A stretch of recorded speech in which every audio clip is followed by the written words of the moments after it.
main subject of my presentation, all these are written, but I will continue due to lack of the time. In fact, we have last century the welfare state, which was based on economic growth during the 60s of last centuries and golden age of economic development of Western world. And on that time, we have developed the concept of welfare state. That means the growth should go to the welfare of all citizens.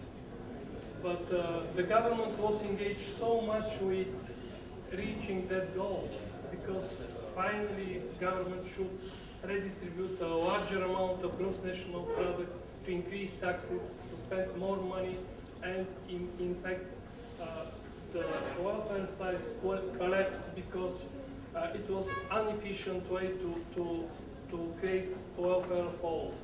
So in the mid of 70s, it was a strong debate and discussion among politicians, researchers, economists, sociologists, and finally it was a new consensus.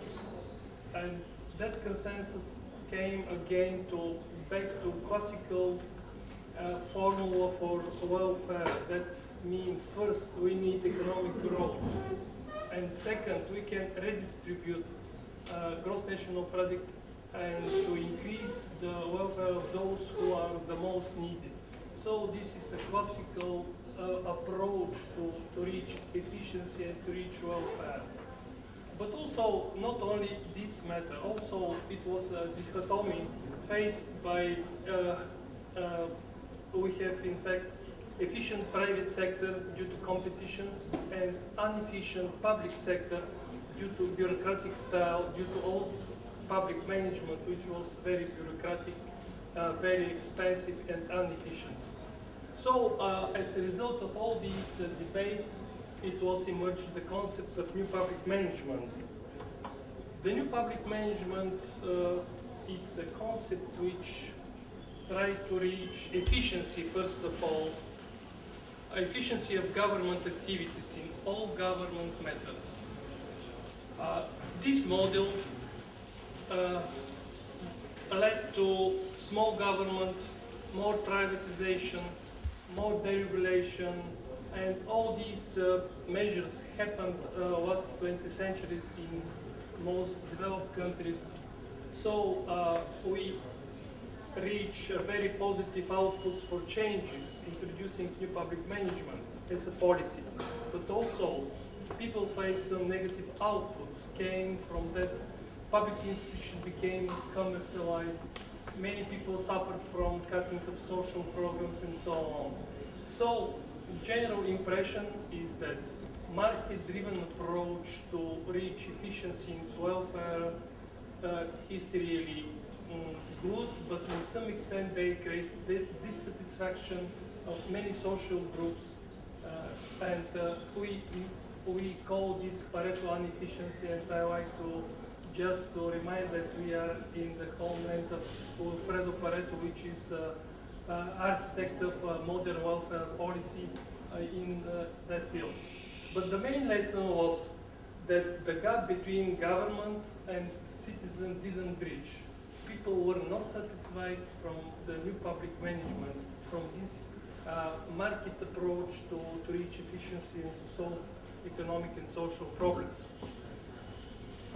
So it was an exchange of concept.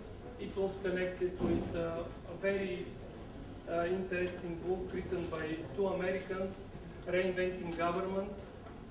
It was the great challenge for our society because the ideas of this book, let's say, they create a modern understanding of the government.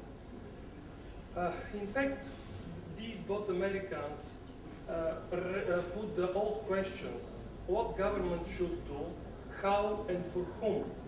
But debate is not for large or small government.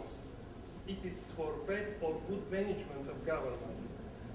So good government requires good governance, and it is a managerial approach aimed to reach not only efficiency in public sector, but also satisfaction of people, of citizens, of all government measures and activities.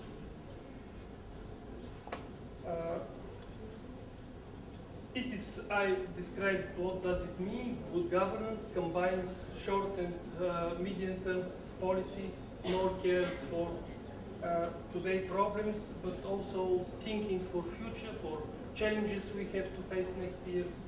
And finally, good governance adjusts country development towards the changing world. Global competition, high citizen expectation for better life, dynamic technological change, openness of market, and so on. Here I just present the main ideas of the authors of Reinventing Governments. They present what should the government do in their understanding. And you can see there are new roles